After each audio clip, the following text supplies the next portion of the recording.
Pursuant to Governor Baker's March 12th, 2020 order suspending certain provisions of the open meeting law and the governor's March 15th, 2020 order imposing strict limitations on the number of people that may gather in one place, this meeting of the Diversity, Equity, and Inclusion Task Force Education Subcommittee will be conducted via remote participation in the greatest extent possible. All meetings and hearings listed in the agenda will also be done so through remote participation. Specific information and the general guidelines for remote participation by members of the public and/or parties with a right and/or requirement to attend this meeting can be found on the town's website at www.shrewsburyma.gov/coronavirus.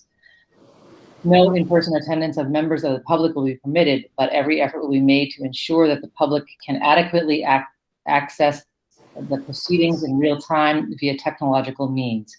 In the event we are unable to do so, despite best efforts, we will post on the town's website an audio or video recording, transcript, or other comprehensive recording of proceedings as soon as possible after the meeting. To listen to this meeting, dial 1-314-730-0978 and enter the following PIN, 132-365-765#. Please mute your devices. Okay. Hi, Lindsay. Nice to see you. Hi, all. Sorry to be a little late. Nice to see you. No worries. Okay, so let me just take a little attendance. And then, Deb, you're good with taking the notes, correct? Thank you. Okay, Deb Delgado. Present. Maura Egan, present. Priya Rathnam, cannot be here. Lindsay Heffernan. Here. Adiola Mbame. Present. Rajesh Velagapudi. Present. And Helene Nguyen. Here. Okay. So the first thing we need to do is accept the minutes from the last meeting. So moved. Second. Who so moved? Lindsay, I moved. Deb. Second. Rajesh. Second. Thank you. Okay. And now we'd like to officially welcome Joe, Amy, and Barb, this senior leadership team, for meeting with us. We really do greatly appreciate your time tonight. Thanks, Maura. So we want to discuss the 4-part recommendations that we made to the select board. I know you all, I did send a copy to you, but I'll share my screen so we can kind of talk through what we recommended.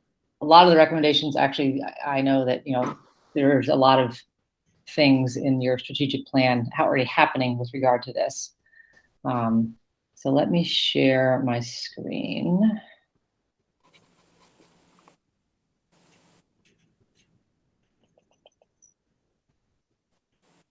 Sorry, hang on here.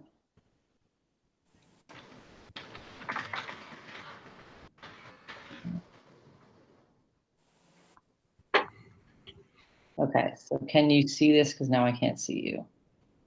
No. Not yet. No? No, we Not can't, yet. Maura. Okay. Now. Please on tab to meeting. How about now? You joined as a separate participant that says presentation. Oh, I did? Yeah. Oh, it's in my... So Are you on an iPad? No, I have my iPad open too, but can you see it or no? No. No. Are you trying to pull up the recommendations, Maura? I am. Yep. Why don't I see if I can find them and you can start to talk through them, and maybe if I'm maybe Okay. I can do it on a laptop. No problem. Okay. All right. I'll cancel that. Okay, so we had our recommendations basically in 4 different categories. So for staff, for family, for students, and for town leaders. So for staff, we talked about our recommendations are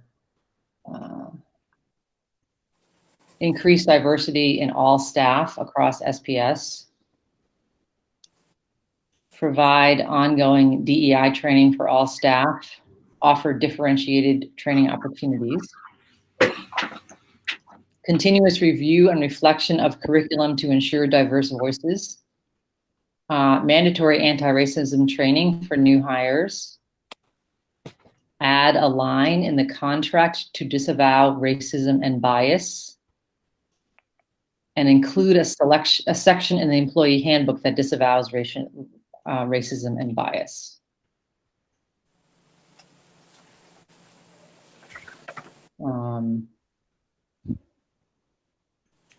So do you want to like talk through each section, or do you want to like me to just read all four sections off? What is best for you, Amy, Joe, and Barb?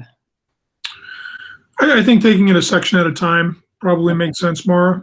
Thank you, and let me just start by saying thank you to the Education Subcommittee and to all of you for volunteering your time to serve on this really important town committee, and the work that you're doing to try to help advance the work across our town for diversity, equity, and inclusion, and working with us as the public school district. Obviously, where we see ourselves as an important part of the town community, and one that has a unique relationship with families and students, of course.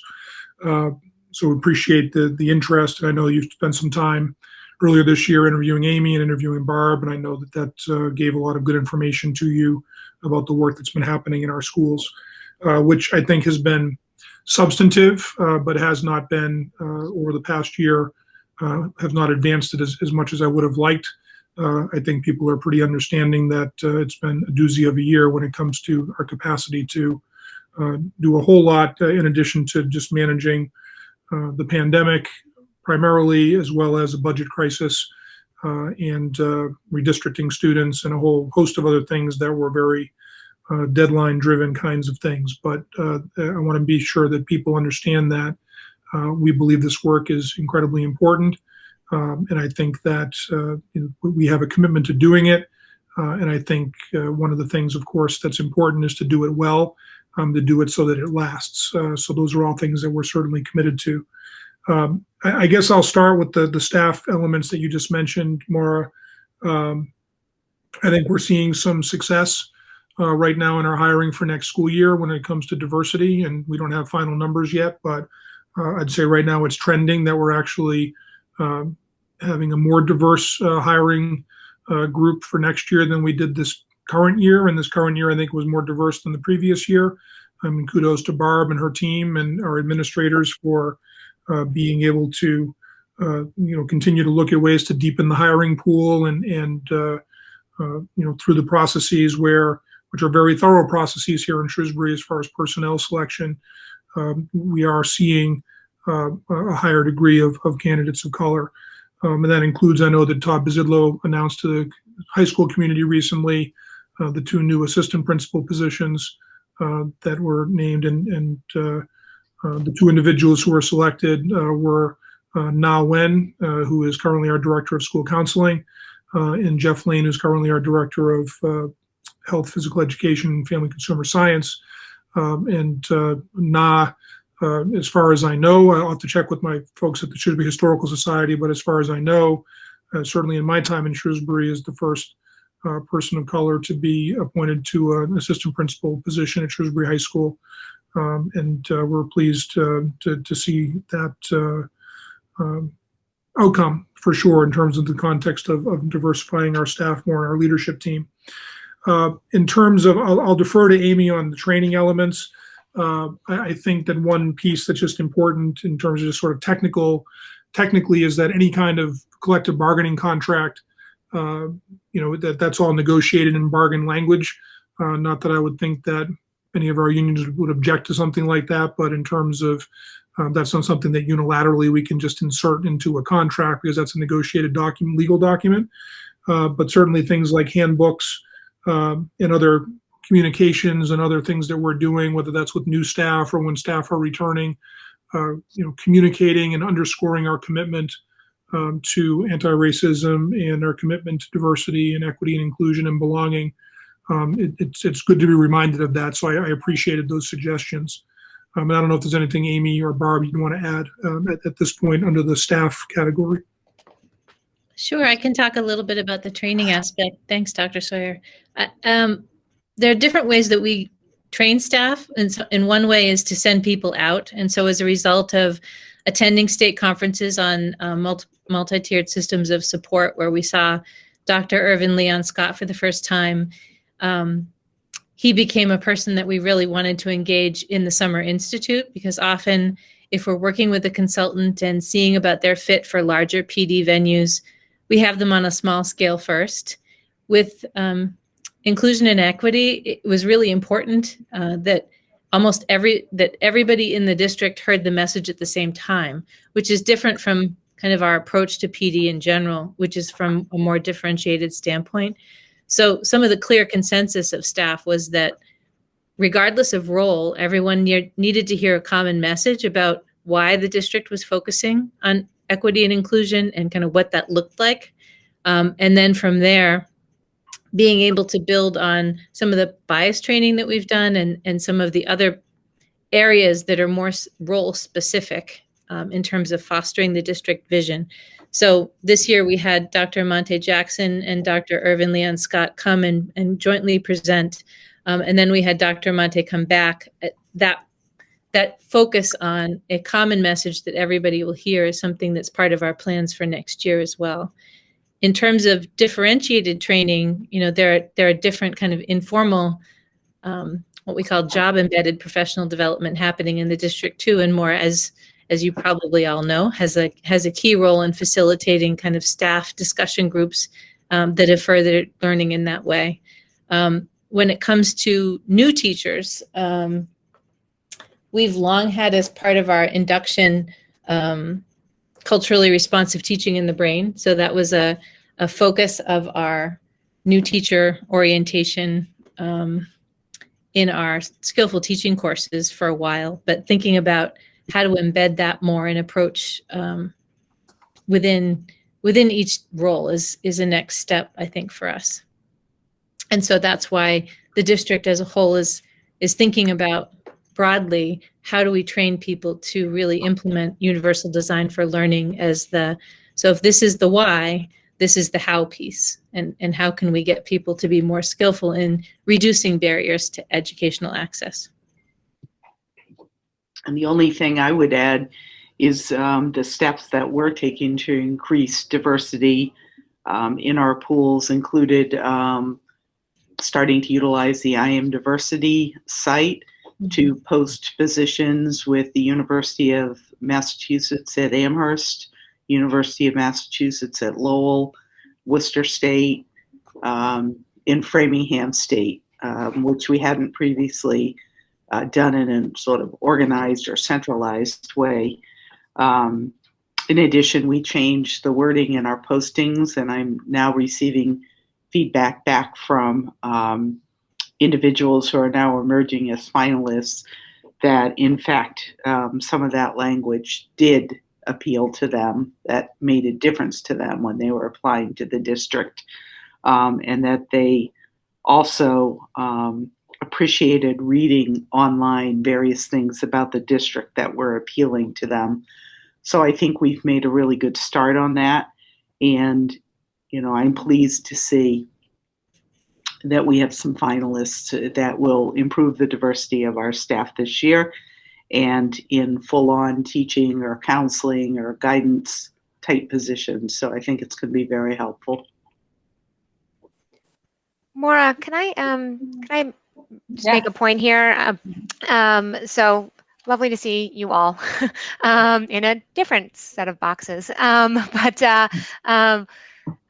I think one of the reasons that I felt sort of strongly in chatting with this group and then with Dr. Sawyer that we get together collectively is that I wanted to make sure that the recommendations of the town task force were complementary and supportive and not duplicative. And so we all know we would like a more diverse staff. We can say that. Barb, I think you're doing yeoman's work and trying to figure out how to go about that in a profession that does not have as much diversity as we would like. So while that can stay there, I would encourage you, not necessarily in this meeting, but even over the next couple of weeks. We won't finalize our recommendations to the Board of Selectmen until October, I think, right, Maura? Right. And so if there are places where our words could amplify work that you already want to do or you're hoping to do and you haven't kind of gotten up the steam or momentum, I very much appreciate it being the COVID year, right? That's sort of the kind of synergy I'm hoping for, and not that we're making recommendations that are drawing you off a course that you're on, but instead kind of, if anything, helping to speed up. And it should just be said that I think the work, particularly in the staff space that the Shrewsbury Public Schools are doing, far exceeded the other departments that were talked to in town government. I would expect no less of us on one hand as being a school committee member, but also just knowing that, your educators first, right? You've been educating your staff as best as you can, and sort of are at the front. But many of the things seemed like, Selfco should go figure out what the schools are doing. I'm like, well, that doesn't always make sense either. But they're very different departments. But there were lots of ways that there was lots of really good stuff here. So I hope it should be said as we start, it was not like there was a dearth of good work happening, but what else could be happening, right? And how to move that forward. And so in the staff space is probably the space where I feel a little protective of the schools, that you're doing a lot of good work, and I want our recommendations to not feel like they're coming at you sideways. In some of the other spaces, I think when we think about sort of families feeling included, I think there are many other ways that our town could do a better job in having more welcoming events for people in the summer that aren't just about the schools, but are about learn about Parks and Rec programs too, and here are cool library programs in some other spaces. So, but I do appreciate that having an outside department tell you what you should do for your staff may have a slightly jarring feeling to it. And so I hope that we can figure out a way to craft something that is additive, if possible. Thanks for the context, Lindsay, and the high expectations. Those are motivating to us.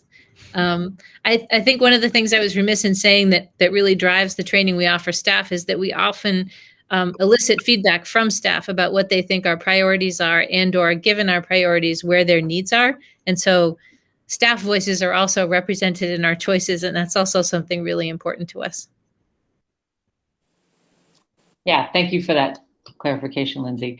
And also, this is just like it's a process for the schools, this is also a process for the town DEI task force. We're basically making recommendations for then another group to kind of work more on those later. So it's all, a process. I remember Dr. Amante Jackson saying it's kind of like a 10-year vision sometimes. So we're absolutely not expecting all of these to be done by September of whenever, So yes, we definitely want to work in partnership, which is part of the reason why we're having you here. We really appreciate that. So thank you.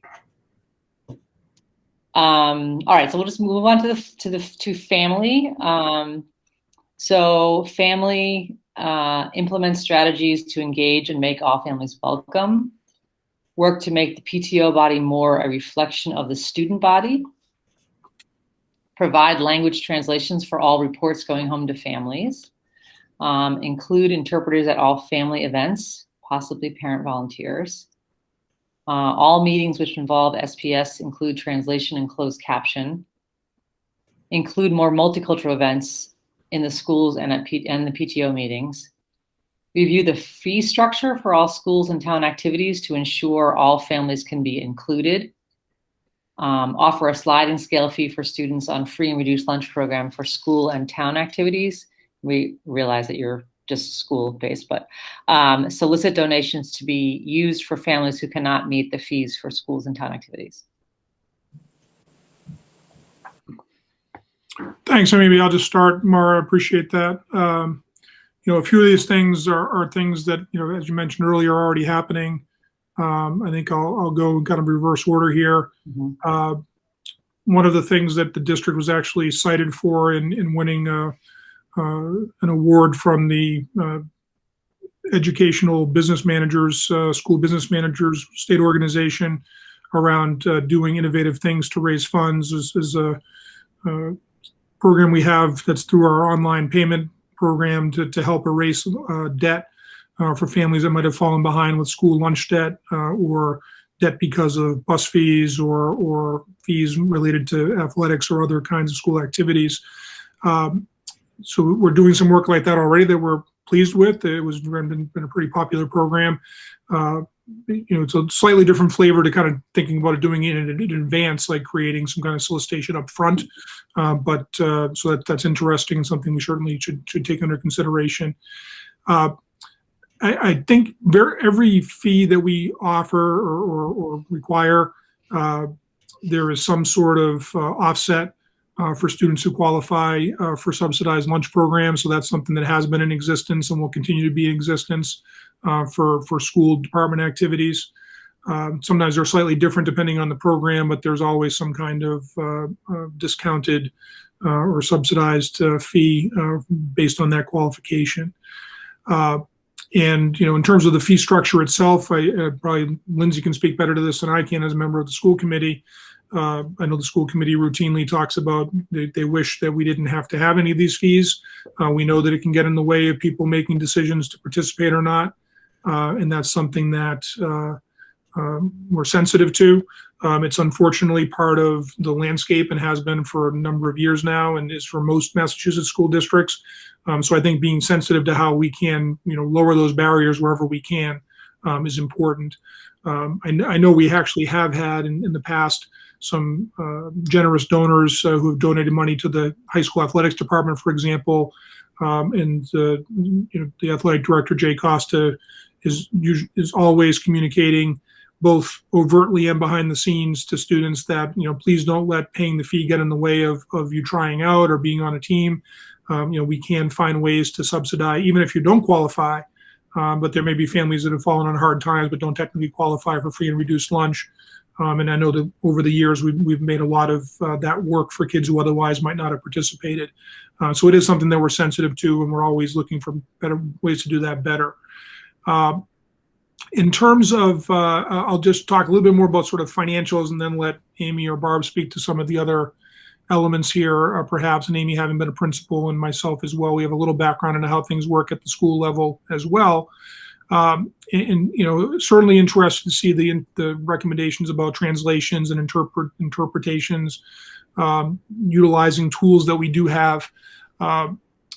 One thing that we shifted to a couple of years ago, thanks to Shrewsbury Media Connection, not only providing links to their website for meetings that have taken place, but also putting them on their YouTube channel. YouTube actually has a lot better tools for closed captioning and for translations for videos.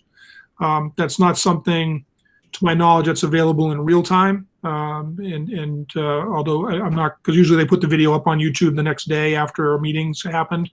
And that certainly is an obstacle. And I'm not sure what kind of resources it would take to have someone like real-time closed captioning meetings and how you'd even get that kind of service for the number of meetings that we have. But the good news is that the ones that are recorded on YouTube do have that capacity. The messages we send out through our email, automated email and phone and text service that we have, which is called School Messenger, unless the message is a really long one, it does have the capacity to translate. It automatically translates if you just click a box into, I think it's about 12 languages that were selected as sort of the 12 most common other languages spoken by families in the district. It uses I think it's usually using essentially the Google Translate platform, but we have had some positive feedback from families. Matter of fact, I just sent out my annual survey about my own performance as superintendent, and I was pleased to see there was a comment from a parent about getting even, I think it was talking about phone calls that were translated in Arabic, and that it made him able to follow along what was going on. So it sounded like the tool was working for that family. I also, it was somewhat amusing that last fall someone came up to the office, it was probably the fall previous, before COVID, to ask for some things, and he wanted to talk to me because he told the secretary who was at the window he wanted to speak directly to me. He spoke Portuguese, he was Brazilian, because I knew how to speak Portuguese and could speak to him, and I explained to him that because the emails he gets are translated into Portuguese from me. So he was assuming I was translating them myself, which of course I wasn't. But it was good that he knew what was happening as a result. I'm very confident we can do better, and I think this is one of those things where it's the balance of what's possible and affordable in terms of translation services, and focusing on the most important things. For example, a family that's having an individual education plan meeting and needs translation, that's a huge priority for us. Translating those kinds of documents that they need, that's a huge priority for us. Being able to provide an interpreter for any family event that comes up during the year, that's the kind of thing that's much more challenging. And that, of course, raises the question of if there's a particularly dominant language in a particular school community, in addition to English, that would make sense. That could be something to certainly explore.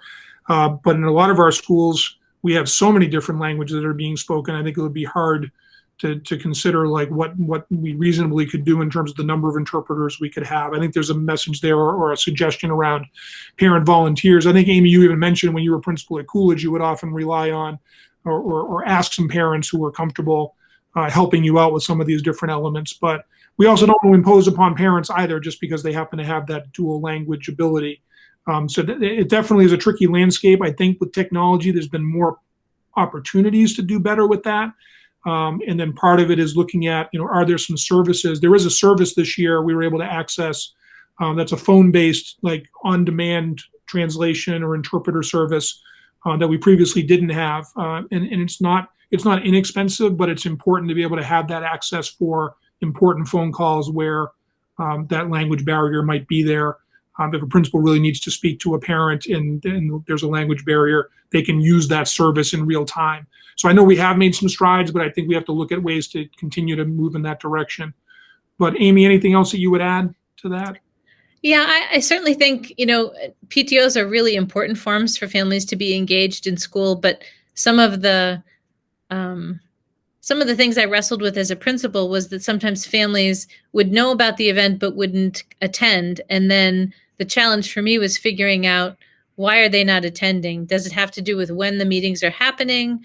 Does it have to do with kind of comfort level coming in? And really the answers that I got were yes and yes and yes. It was helpful to have individual feedback and to kind of build networks between families. And I think that's someplace where we could do some kind of focused engagement of PTOs, but PTOs also have their own perspective and take on things. And the presidents at, when I was principal, were quick to remind me that we're partners, but we're separate entities. And I think so being respectful of and inclusive of our efforts and planning with them is important. When I read the recommendation about implementing strategies to engage and make families feel welcome, I think it's really important for us to stop and just pause and say, to what degree do families feel welcomed now? And what are the things that we're doing that are working that we want to replicate more broadly? Because there may be events or informal structures or networks that are really working at some schools that we could leverage more broadly. And so part of the purpose of our wanting to survey families this summer is to kind of gather that information. And are there specific things that we're doing, likely inadvertently, that are sending a not welcome message? Because both of those pieces of data are really important for us to kind of think more broadly about, would this help?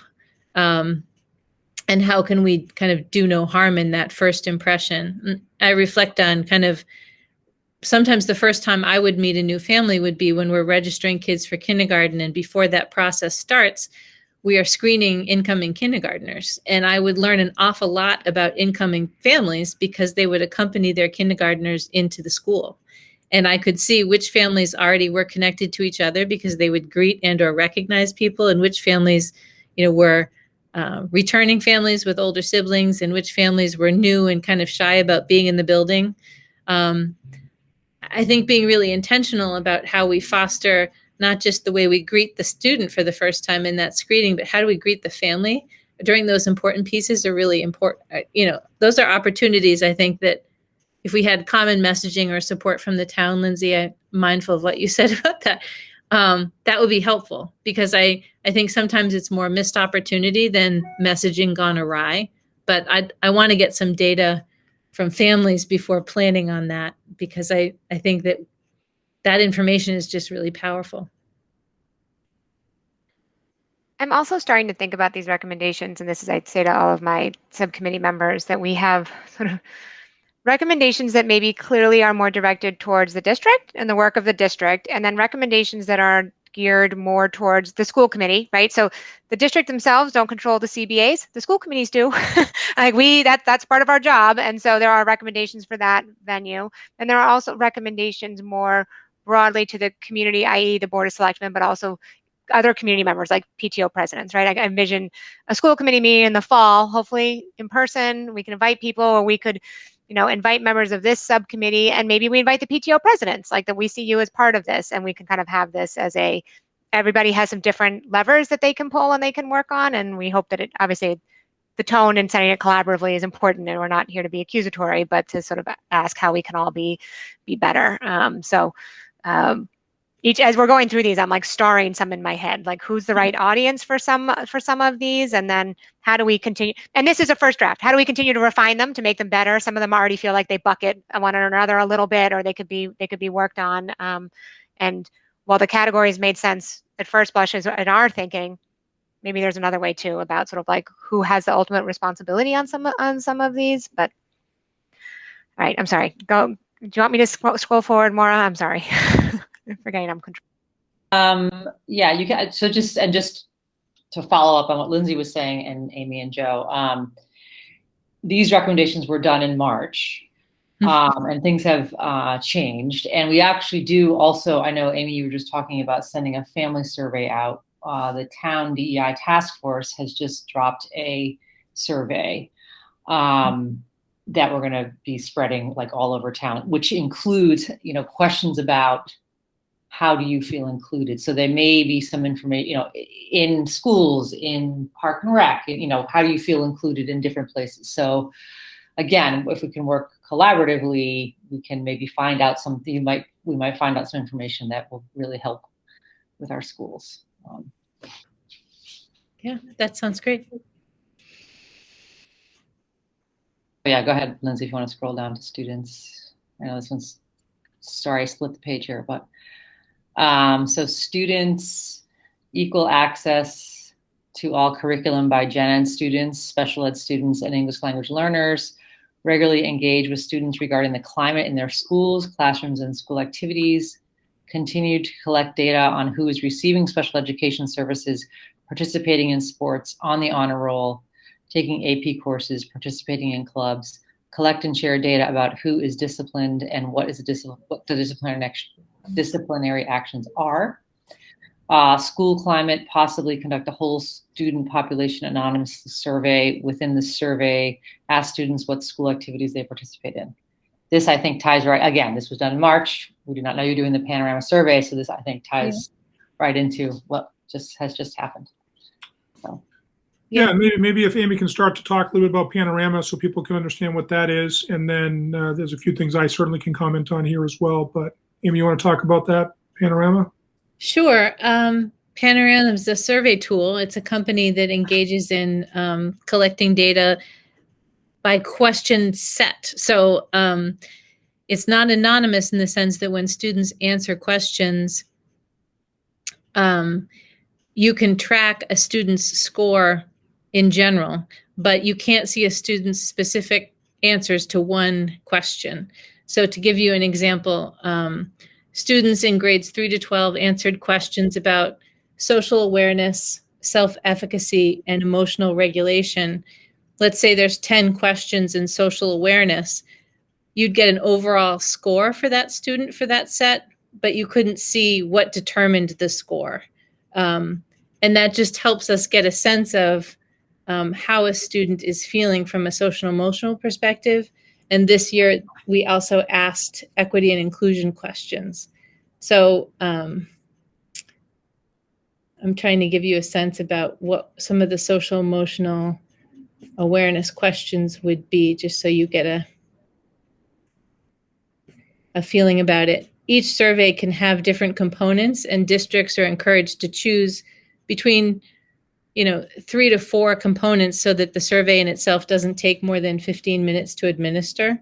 And we had piloted this tool at Floral, well, first at Shrewsbury High School and then at Floral and Coolidge, and liked the ability to be able to kind of see trends over time. From an SEL perspective, the equity and inclusion tool is a new one. And given our district priorities, we really wanted to try to gather some baseline data about to what extent do students experience a culture of belonging at school, and use that to guide some of our follow-up steps. So social awareness questions, let's see, there were 1, 2, 3, 4, 5, 6, 7, 8 of them. So how carefully do you listen to other people's points of view? How much did you care about other people's feelings? How often did you compliment others? How well do you get along with students who are different from you? How clearly were you able to describe your feelings? When others disagreed with you, how respectful were you of their views? To what extent were you able to stand up for yourself without putting others down? And to what extent were you able to disagree with others without starting an argument? And so there's a scale of, not at all to extremely. And so we asked kind of 3 different question sets related to social emotional learning and 2 sets regarding equity and inclusion. It's important to note that the survey tool is normed so that we can see how Shrewsbury students are trending relative to other school districts.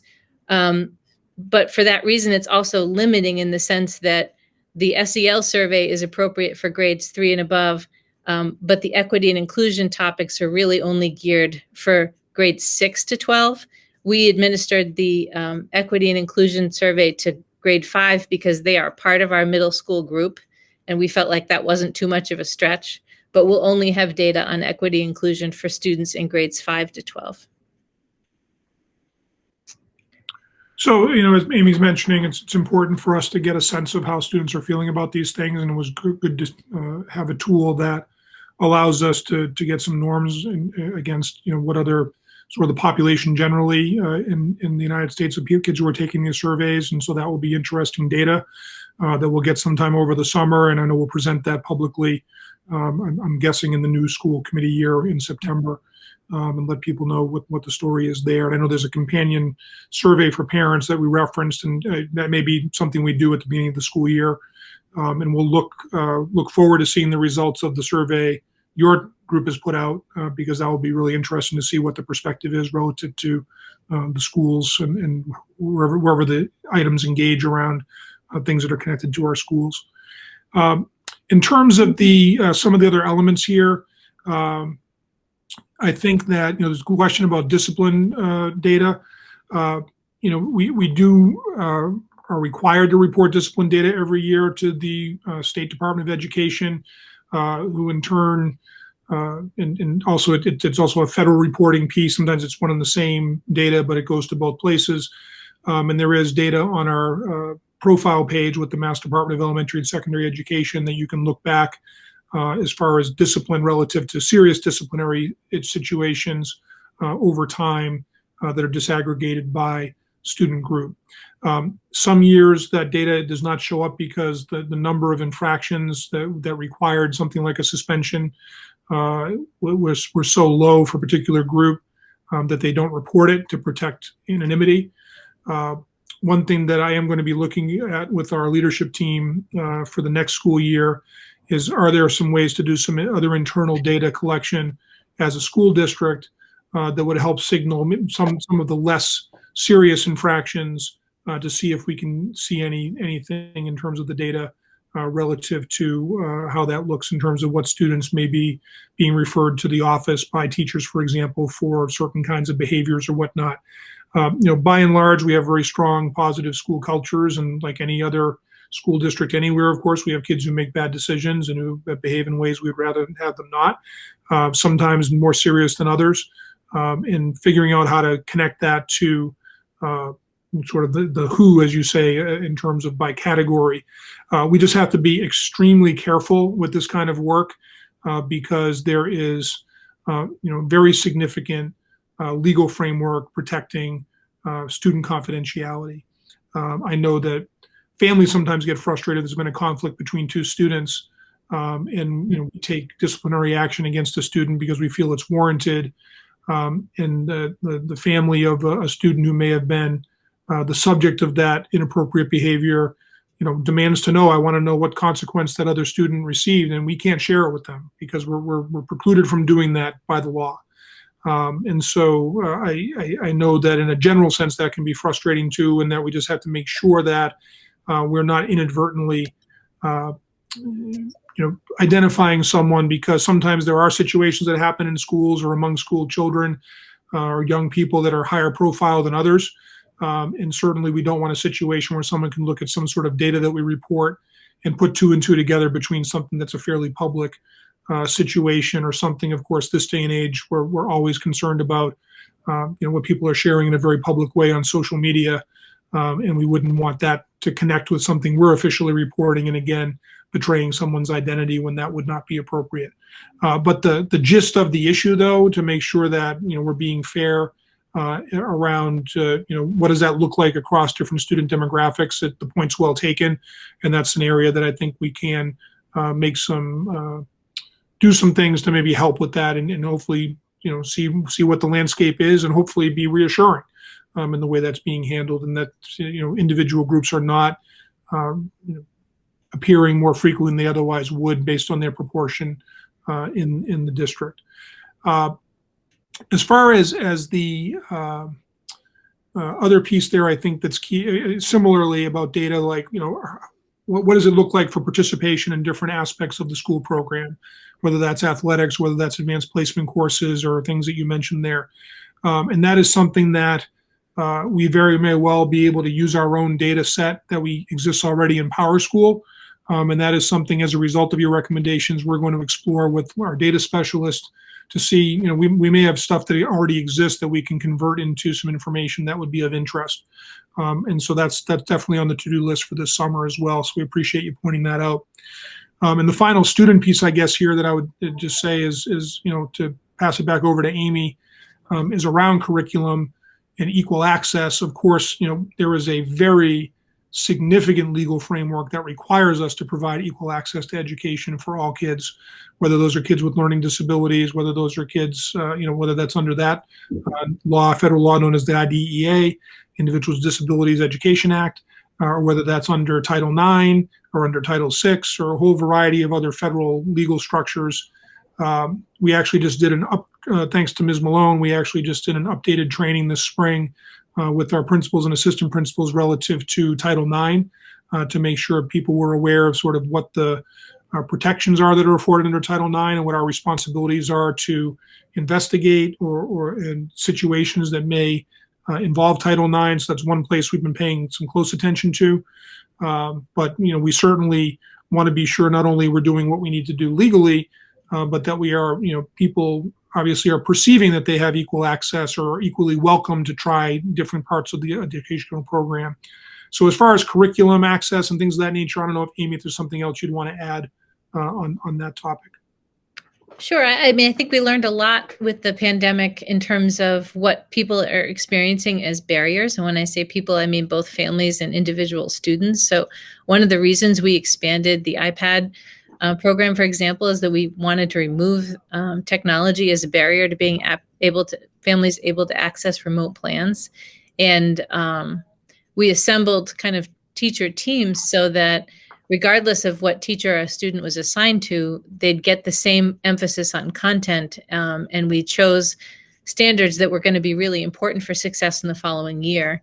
And one of the results of that collaboration and that structure for team planning is that we had really an ability to harness the strongest teachers in the discipline across grade levels to kind of think about and revise lessons and to propose different ways to kind of engage students. So it was helpful for teams to kind of think about how consistent are our practices kind of across a grade level, and helpful for grade level teams at the elementary level to think, oh, I hadn't thought about approaching that way, but now we've got this go-to science video to explain that concept. I'm going to add that to my practice even when we're back in face-to-face instruction.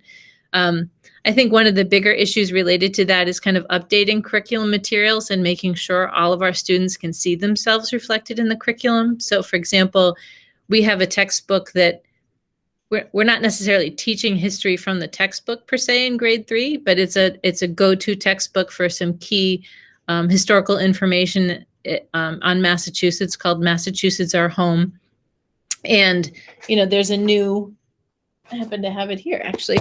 There's a new edition. And one of the things we've learned when we look at the new edition is to kind of think about, has the publisher just made surface changes, added a few title pages, put more narratives on the side, or does it reflect more substantial changes in terms of being inclusive in its approach and more realistic in its history? So our coaches kind of looked at that volume and thought, yeah, this is a significant improvement over the version that we had. So phasing in and updating our curriculum materials. And then the second part of that is really helping teachers to feel more comfortable discussing race in class as part of history. And, talking about issues of race in class with students in first grade is important, but it's different from discussing that in the high school level. So how do we support teachers in addressing differences in ways that don't make students feel tokenized, but that make them feel included in the community and represented in what they're learning? So those are bigger challenges because our curriculum review cycles tend to focus on one thing at a time, and because we have limited time to do some of that collaboration. But it is a shared commitment, and so we're trying to think about what are the materials that we target first for that work, and go from there. But that's going to be something that's ongoing, just as adapting our curriculum materials in general is ongoing work. I have a question that's a little bit off that topic, but with the schools, and I know that we do a wonderful job in Shrewsbury, but are we looking at keeping more of our students in district that need specialized services? Well, I think, Deborah, I appreciate the question. I think that we have a very strong track record of trying to keep our students in the district. It's actually one of the reasons that our in-district special education programming, especially for students with more severe special education needs, has actually expanded quite substantially over the last decade. There are certainly situations where we cannot provide the level of specialized support or even a safe enough environment for certain students. But we've held pretty steady with, give or take about 70 students who are educated out of the district across, preschool through grade 12, and that's out of 6,200 or so students in a typical year. So it's a pretty small percentage of our students who are going out of district, whereas, our programming for those students is pretty robust. And I think part of that evolution and thinking about, you all know we're heading over in a little while to the Beale School for a Beale School Building Committee meeting, and that program will have actually, 2 full-sized, what we call ELC classrooms for kids who are typically on the autism spectrum or similar types of disabilities. Floral Street School will have 2 this coming year. Our other elementary schools, Spring Street, Coolidge, and Patton, each have 1. In 1997, when I came here to open Floral Street School was the first and only school for many years to have a program like that, and it was 1 classroom. Now, some of that is because the population has increased, but over time, it's also because we've done a lot to make sure students with those kinds of learning profiles and needs can stay in their neighborhood schools. Thank you.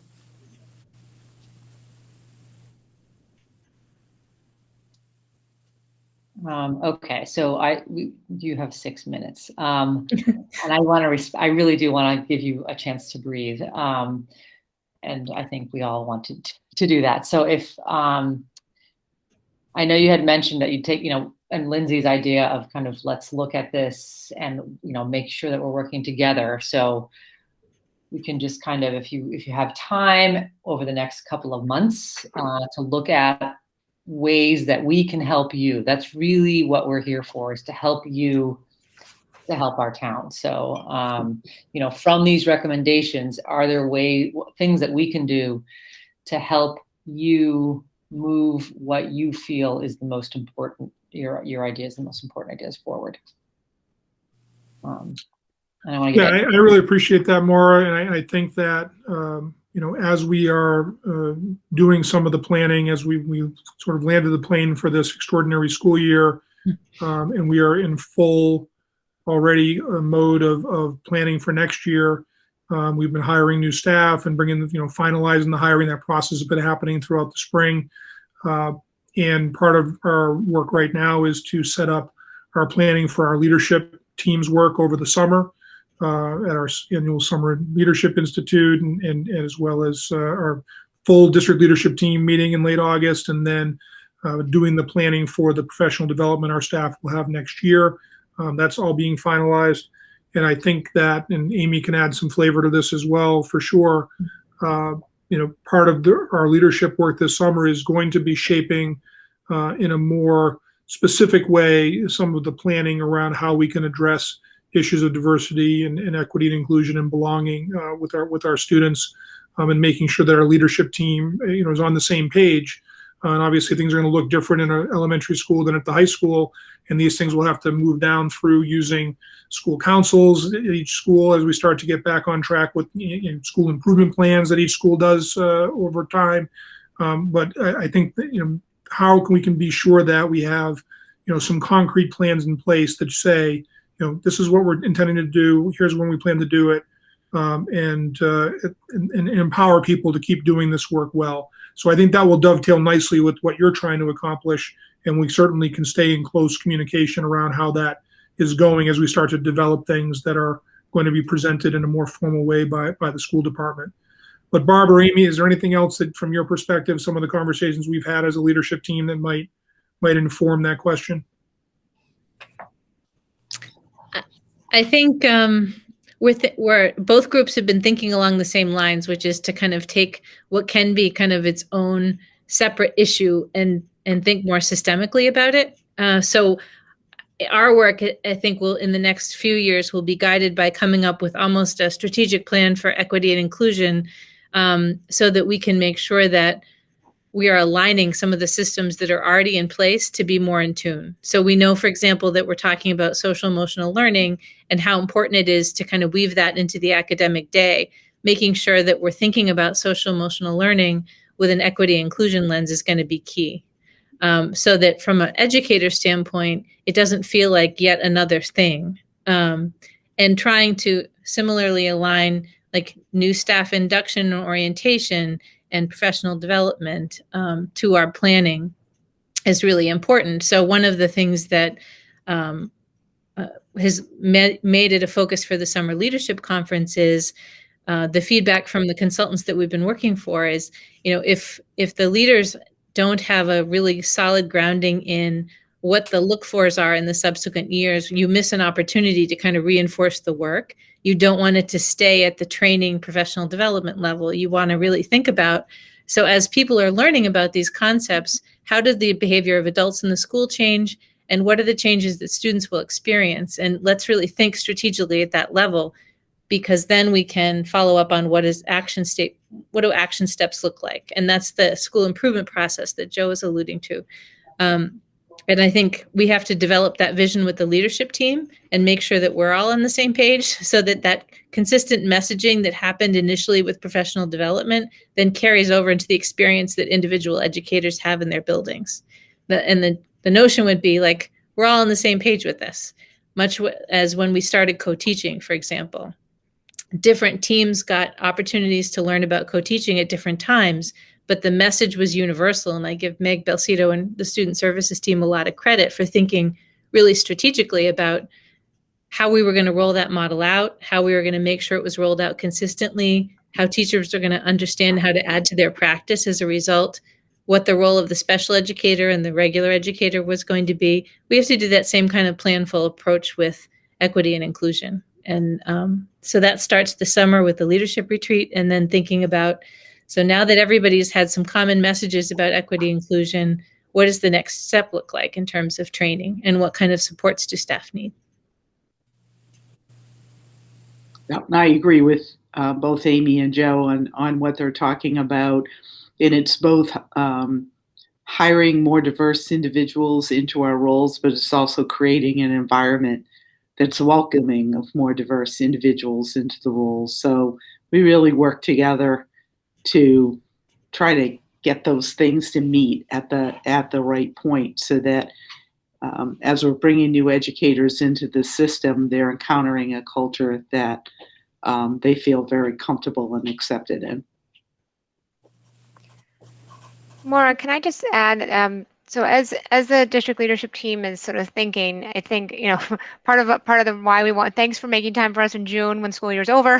Part of this is that we realized if we waited till September, we'd be issuing our report in October, and it would it would feel late and rushed and not done in a unified fashion. So while our committee continues to meet, as you're meeting, particularly when there's things that you think about that kind of swell outside the building, right, and outside what is traditionally the domain of the educator and teacher, that there is a space for us to help champion other supports that are in our community. You know, we've mentioned a couple here, but things that the town does around libraries and senior centers and other places where we know are designed to really support families. That you think about how we might be able to weave those in, because this is not a school only. The whole reason to have a town-wide of task force is that we are kind of all own different pieces. And so, you know, particularly some of the pieces about families and families feeling connected, that's a space where our committee has talked a lot about, but other ideas, you know, share them with Maura, she'll share them with all of us. And she's getting super good at the rules around open meeting law, figuring out how to share those and not get in trouble. But you know, that we can, you know, whether we reconvene or we just share notes back and forth, I think I'm really excited. Thanks for making the time for us, and thank you, Maura, for getting this calendared and scheduled. And does anyone else have anything you wanted to share? Anyone else from them? I know I do want to let you go, but just in case anyone else has anything else they want to. I just want to say, ask, yes, for everything you do on a daily basis, because we have a wonderful school system. We're going to get better. Yes, thank you. Thank you guys so much for joining. It's spot on. I'm sitting here listening. I'm like, oh, I don't have to say much. They get it. Like, you get it. You're there, and we really appreciate the work and your dedication, and it shows. So thank you. Yes, Thank you, Adiola.